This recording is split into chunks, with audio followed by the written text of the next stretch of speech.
ఓం నమ శివాయ శ్రీమాత్రే నమః. మిత్రులకి శ్రేభిలాషులకి అలాగే నన్ను ఎంతగా ఆదరిస్తున్న యూట్యూబ్ ప్రేక్షకులందరికీ కూడా పేరు పేరు ధన్యవాదాలు. మిత్రులారా, మీ అందరికీ పరాదేవత ఎల్లవేళలా మీతో ఉండి మీ మనోవాంఛ నెరవేర్చాలని మనస్ఫూర్తిగా కోరుకుంటున్నాను. ఈరోజు మనం చాలామంది మిత్రులు ఈ మహమ్మారి వచ్చి వెళ్ళిన తర్వాత నుండి ఆర్థికంగా చాలా ఇబ్బందులు పడుతున్నాం. గురువుగారు, మాకు ఆర్థికమైన పరిపుష్టిత లేదు, ఏదైనా తేలికైన మార్గం చెప్పండి, మాకు ధనాకర్షణ కలగాలి, మాకు డబ్బు కావాలి, మేము పరిహారాల పాయింట్ ఆఫ్ వ్యూలో పెద్దవి మేము చేయలేము, మాకు తేలికైన మార్గం ద్వారా ఏదైనా సాధ్యమవుతుందా అని చాలామంది అడిగారు. అందులో కూడా 100% రిజల్ట్ రావాలని అడిగారు. ఈ పరిహారం చేయటం వల్ల డబ్బు రాబడితో పాటు మానసికమైన స్థితి, అంటే మానసికంగా ఇబ్బంది పడుతూ ఉన్నవారైనా సరే వారు కూడా ఈ ఉపాయం చేయడం వల్ల ఖచ్చితంగా మానసిక ప్రశాంతత లభిస్తుంది. అలాగే వ్యాపారం చేసేవారికి, వృత్తి ఉద్యోగాల్లో ఉన్నవారికి, అలాగే ఇంట్లో ఉండి వ్యాపారం చేసేవారికి, చిరు వ్యాపారులకైనా సరే ఈ ఉపాయం అద్భుతంగా పనిచేస్తుంది. చాలా తేలికైంది. ఈ ఉపాయానికి కావాల్సింది మన ఇంట్లో వాడే యాలకులు. యాలకులు సుగంధ ద్రవ్య పదార్థం. ఎక్కడ సుగంధం ఉంటుందో అక్కడ అమ్మవారు ఉంటుంది. చాలామందికి తెలియదు ఏంటంటే సుగంధ వనవాసిని అని మనం వింటాం. అమ్మవారు ఎక్కడ సుగంధ పరిమళాలు ఉంటాయో అక్కడ స్థిరంగా ఉంటుంది. మీ వంటగదిలో కంపల్సరిగా కొన్ని సుగంధ పదార్థాలు ఉంచుకోవాలి. అంటే అవేంటి అంటే దాల్చిన చెక్క, లవంగ, యాలిక, అలాగే చాలా ముఖ్యంగా పచ్చకర్పూరము, మిరియాలు, తోక మిరియాలు, అలాగే ఎండుమిర్చి కూడా సుగంధ పదార్థం కిందకి వస్తుంది. పసుపు, ఇవన్నీ కూడా సుగంధ పదార్థాలే. అమ్మవారికి ఇవన్నీ ఇష్టం. మీ ఇంట్లో ఎప్పుడూ కూడా వీటిని పూర్తిగా అయిపోయే విధంగా చూడకండి, కంపల్సరీగా ఉంచుకోండి. అలాగే ముఖ్యంగా ఇంకొకటి ఏంటంటే, మీరు ఇంట్లో దొరికే ఈ లవంగలతో, యాలకులతో చాలా ఉపాయాలు చెప్తూ ఉంటాం. ఈరోజు ఈ ఉపాయానికి 10, ఖచ్చితంగా 10 అంటే 10 మనకి యాలకులు కావాలి, ఎలాచి.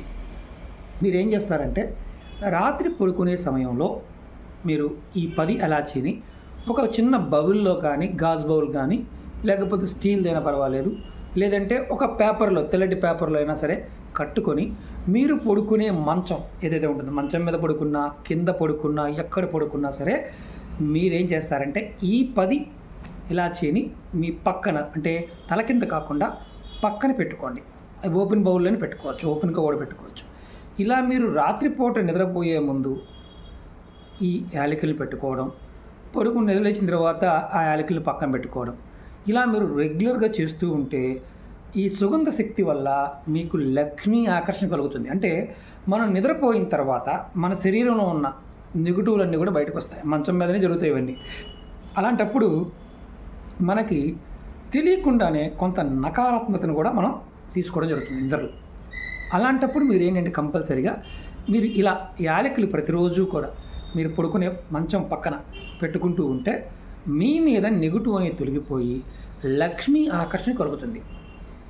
లక్ష్మీ ఆకర్షణ అంటే డబ్బుకు సంబంధించి, ధనానికి సంబంధించి, ఆస్తులకు సంబంధించి ఇలాంటి ఏదైనా సరే మీకు జాతకరీత్యా ఇబ్బంది పడుతూ ఉన్నా సరే ఆ ఇబ్బంది తొలగి మీకు ప్రశాంతమైన చిత్తం, ప్రశాంతమైన మనసు వచ్చి మీరు సరైన నిర్ణయాలు తీసుకొని లక్ష్మీదేవి యొక్క అనుగ్రహంతో మీకు మంచి లాభాలు కలుగుతాయి. ఇది ప్రయత్నపూర్వకంగా చేసి ఖచ్చితంగా కామెంట్ చేయండి. ఎందుకంటే ఇది చాలా తేలికైంది, అద్భుతంగా పనిచేస్తుంది. అలాగే చాలా సమస్యల మీద వీడియోలు చేస్తూ ఉన్నాను, పాత వీడియోలన్నీ షేర్ చేస్తూ ఉన్నాను. మీకున్న సమస్యకి ఏదైతే మీకు అర్థమవుతుందో ప్రయత్నించండి. అలాగే మీకు ఈ వీడియో నచ్చినట్లయితే 10 మంది మిత్రులకు షేర్ చేయండి. అలాగే కంపల్సరీగా లైక్ బటన్ని క్లిక్ చేయండి. అలాగే ముఖ్యంగా ఏంటంటే చాలామంది మాకు వీడియోస్ రావడం లేదండి, మీరు అన్ని వీడియోస్ పెడుతున్నారు కానీ మాకు రావడం లేదండి అనేవారు మన ఫేస్బుక్ పేజ్, ట్విట్టర్ పేజ్ ఇవన్నీ ఉన్నాయి, వాటిలో కూడా షేర్ చేస్తూ ఉంటాను. వీడియో డిస్క్రిప్షన్లో డీటెయిల్స్ ఉంటాయి. మిగతా ఛానల్స్ కూడా ఉన్నాయి, వాటిలో కూడా షేర్ చేస్తూ ఉన్నాను. వాటిని కూడా సబ్స్క్రైబ్ చేసుకోండి. ఎందుకంటే ఈ ఛానల్లో మిస్ అయినా ఆ ఛానల్లో మీకు నోటిఫికేషన్ వస్తుంది కాబట్టి ఖచ్చితంగా మీకు ప్రతి వీడియో చేరడానికి అవకాశం ఉంటుంది. అలాగే నెక్స్ట్ వీడియోస్లో మీకు వంటగదిలో చాలామంది డబ్బులు దాస్తూ ఉంటారు. మన ఆడపిల్లలు చాలామంది రకరకాల పదార్థాలు పెడుతూ ఉంటారు. ఏ పదార్థంలో డబ్బులు పెట్టడం వల్ల ఎటువంటి లాభాలు, ఎటువంటి నష్టాలు కలుగుతాయో నెక్స్ట్ వీడియో ఒక్కొక్క వీడియో చేస్తాను. మీకు కొత్త వీడియోలన్నీ చేస్తూ వస్తాను. అలాగే మీకు నా విన్నపం ఏంటంటే ఖచ్చితంగా మీ అభిప్రాయాన్ని మీరు ఉపాయాలు చేసినప్పుడు కొన్ని ఉపాయాలకి ఎవరికి చెప్పకూడదని చెప్తూ ఉంటాను. ఉపాయం చెప్తున్నప్పుడు వాటిని ఎవరికి చెప్పకండి, వాటి గురించి డిస్కషన్ చేయకండి, ఎందుకంటే శక్తి కోల్పోతారు. అది గుర్తుంచుకోండి. మీ అందరికీ కూడా మరొకసారి అమ్మవారి అనుగ్రహం చేత ఖచ్చితంగా ఫలితం రావాలని కోరుకుంటున్నాను. ఓం నమః శివాయ, శ్రీమాత్రే నమః.